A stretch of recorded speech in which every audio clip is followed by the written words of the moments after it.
Ngonge nga sinnagenda maaso njagala mbabuuze muli ready? Muli ready tubakala kategolo za mwezi werako? Njagala oyizayisa bannaffe ab'engonge okubeera nga bakubyensenene era nga batuuse ku finals za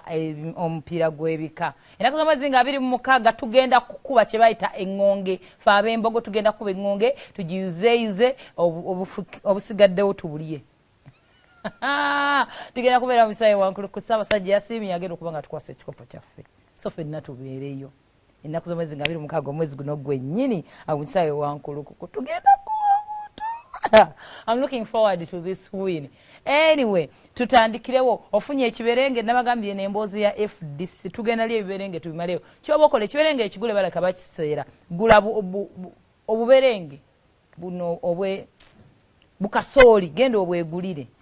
Oba oyagala hardcore oba oyagala kino ekiwatuse kyoyagala weesiikire emboozi etandike. Kaakati olunaku olw'eggulo wennabeeredde wano nabagambye Sipiika Parliament yafulumiza ekiwandiiko n'agamba ye ebyokugoba Ssemujju Nganda kuwa kifuipa tabimanyi bulungi nnyo ebyokulonda nsibambi n'abizira naga tekigenda kusoboka. FDC yeeterezeddeyo keetuule yeetereza ensonga zaayo ye nga Sipiika Parliament Anita Amonga Magogo omuntu gw'amanyi nga kifuipa ye Ssemujju Nganda munaye nga bwe nagambye tulinze kinaava mu FDC ate lwakedde terwakedde bw'atyo Secretary General wa FDC Nandala Mafabi nga munnange awandiika addamu Sipiika wa Parliament mu bintu byazeemu n'agambye kisookera ddala yonga FDC erina amateeka agagitwala like any other party balina constitution kwe batambulira nga ne bw'olina amateeka agafuga amakaago tulina amateeka agafuga emirimu tulina amateeka nga gwe omuntu personal agamba nze sikwata simu kiro nze sikola kino. So is any other party oba group oba any other person wewaako n'amateeka agamufuga. So omunnange okusinziira ku ssemateeka fuga FDC bagamba baina NEC nga party n'endala weina akakiiko ka NEC naye akakiiko kano ke kalonda kye bayita working committee era FDC ine working committee. Working committee eno ye yalonda working committee eya 1969 ye yalonda Ssemujju Nganda kubwa Nampala bwa FDC mu Parliament. Ennaku z'omwezi ali 26 omwezi ogwa May omwaka ogwa 2021. Working committee yennyini era ye yalonze Nsibambi nga 7 omwezi ogw'omunaana 2023 yennyini teyakyusizzaamu. So yagamba nti constitution yaabwe bwe NEC ena obuyinza bwewa NEC then NEC neronda a committee then nekola rather working committee nekola emirimu gyayo. However Mafabi agamba NEC eringa bw'onoogamba NEC tetegerera working committee oba FDC yonna. NEC ye ina kubeera ng'efuna report balina ju reportingira emirimu. Working committee ina reportinga wa NEC wabula tegyebuuzaako oba tegigamba nti that is kwebuuzaako nti allow us to do this we want to do this twagala kukola kino oba kino NEC egikkirize no just baba wabuwe report baba manyisa ku kiki baba basazeewo okukola ng'abaami abasinga bagamba nze omukyala sikwebuuzaako bangenda kukola kino nkugambako bugambi nga partner wange ng'omuntu gw'embeera naye so sikwebuuzaako bwe nkugamba nti ngenda Jinja I don't expect you to tell me to don't go oba you go oba kyombuuza ebibuuzo no I'm just informing you. So working committee kyekola mu FDC informingako biinforminzi NEC. So munaye ebimu ku birala Mafabi byalonzeeyo n'agamba ekisingira ddala ekyasinze omuluma ku petition ababaka bali be nagamba aba petitioninga nga bagamba Nsibambi bitateekeddwa kubeera ku kifo kya chief era ne bawandiikira Speaker Parliament. Mafabi agamba ekisinga omuluma balinga abaliriddwamu olukwe bali badde babawaako ku kopi eno nga ku gundi ku party eno ku FDC bo nga abakulu abali mu kibiina ne bamanyako nti munnaye Speaker bamugambyeko ku ki ekigenda mu pate yaabwe naye bo bakukuse wadde bakopinga mu report eyo mu petition gye bawadde speaker so balabanga abayisibwamu amaaso kakati constitution eri gye nkugambye eragira ewa FDC constitution ya FDC of course it knows about the working committee mateeka agafuga gagamba bagamba the constitution does not show if the working committee oba working committee nayo eina obuyinza obusobola okubeera nga bulonda parliamentary leader nti nga bwe nkuga nti ye yalonda Semujju era yemu ye yalonze Nsibambi kakati bebuuza because this guno gwandibadde nga mulimu gwa NEC kati bebuuza ne working committee constitution te replying whether eina right okubeera nga eronda parliamentary leader nga bwe yalonda Nsibambi oba Semujju awo constitution teddamu constitution ya FDC era ng'okusinziira ku constitution ina kubeera nga of course nga bwe government ebeera efuna bufunyi report kuva mu working rather NEC efuna report kuva mu working committee era okusinziira kati kyekyo kye tumanyi for now constitution yaabwe tetumanyi oba ina right okulonda omukulembeze mu parliament kuba tubadde tumanyi NEC yemulonda just like any other party akakiiko ka NEC kalonda ne kagamba ne agenda tukulembera bwati ne bwati ne bwati mu parliament naye yo FDC bagamba working committee ina right okukola egyo emirimu okusinziira ku Nandala Mafabi kakati sofa kye tumanyiko as of now kyekyo kye bazzeemu okusinziira mu gundi eyawandiikibwa Nandala Mafabi naye okusinziira ku Chris Obori ngone ye spokesperson wa parliament bo bagamba for now bamanyi chief whip wa FDC is Semujju Nganda so kitegeeza omuro gukyayakira ddala mu party ya FDC tetunamanya so far sawa zino yaliko omukulembeze wa FDC Besigye kyayogera na ku nsonga eno naye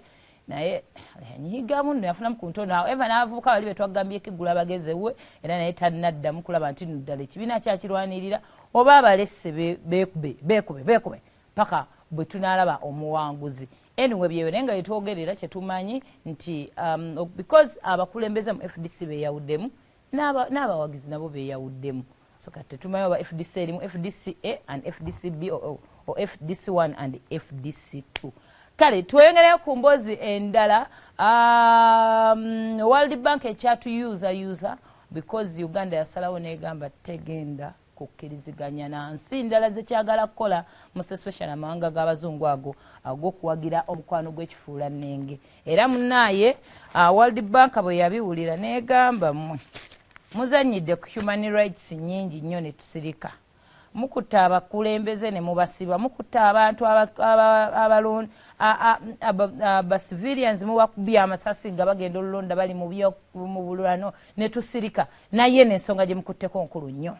wano obulamu bwaffe buli kino muba mwonoonye this is a total human rights abuse ogana otya omuntu okubeera kyali ogana otya omuntu okuvuga nga adda kyenyumanyuma omuntu okutambula nga adda kyenyumanyuma omuntu okuyittakataka omuntu okwegwira eddalu aba ayagala kugwa ddalu ne bagamba nedda tugenda kikkiriza abantu balina okukola kye baagala so bwetyo kwe kufreezinga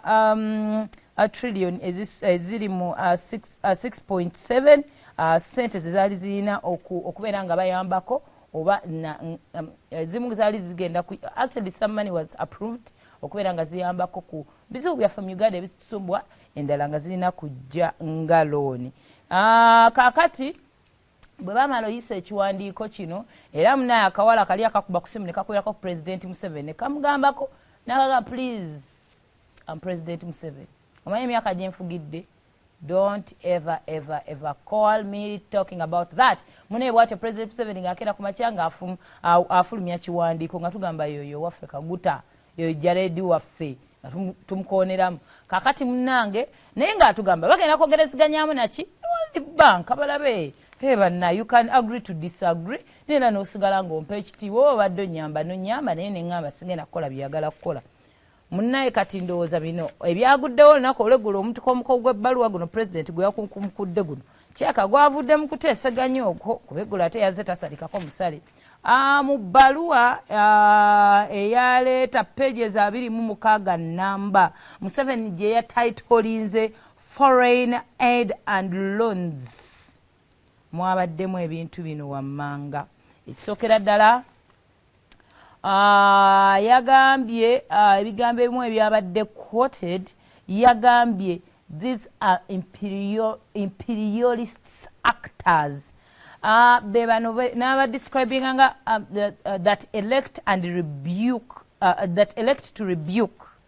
and condemn other countries over their own internal and sovereign decisions. Gwokola ebintu byo n'obisalawo n'oyagala ate obisibe ku muntu omulala ate wagala n'obikkiririzaamu ate n'omuyita omubi ate n'omuyita ow'enkwe ate n'omuyita nakyemalira bibadde bintu bye lwaki obinteekako okitegeera okedde ku makya n'ogamba hafi alina nze njagala kubeera nga obulamu bwage mbutambuza bweti ate n'olowooza hafi alina tambuza bulamu bwe ngana obubwo ate hafi bwagaana and hafi becomes a bad person. Bwatyo yannyonnyodde n'amala n'agamba you have to work hard and restrain yourself from exploding with anger. Olina okukola nnyo obeere nga kiri ekyo kyoyagala kyokedde ku makya n'osalawo tinza obulamu bwange njagala butambule bwe nti kikolerere nnyo n'abantu abadde batakibelievingiramu kireme kukunyiza because other people don't believe in what kyoba osazeewo tinze hafi nsazeewo nja tambula nga ndi bwereere kakati kikolerere nnyo okimanyisa abantu ababa bakikiririzeemu nti abatakikiririzaamu baleme kukunyiza nti tebakugoberera munnaaye Museveni n'agamba ebintu ebimu nga mmaliriza wano obudde butono na outlining nti ife nga Uganda yes tubonyeebonye naate tulina ebintu byaffe ebitubeezezaawo awo na outlining y'ebintu 5 Uganda kwesobodde okubeera ng'ekulira ku bunnambiro nga wadde nga yabibazza World Bank awo tukwatirako naye yagambye okubeera nti the rapid growth embracing the ruling National Resistance Movement NRM's party principles of patriotism pan-Africanism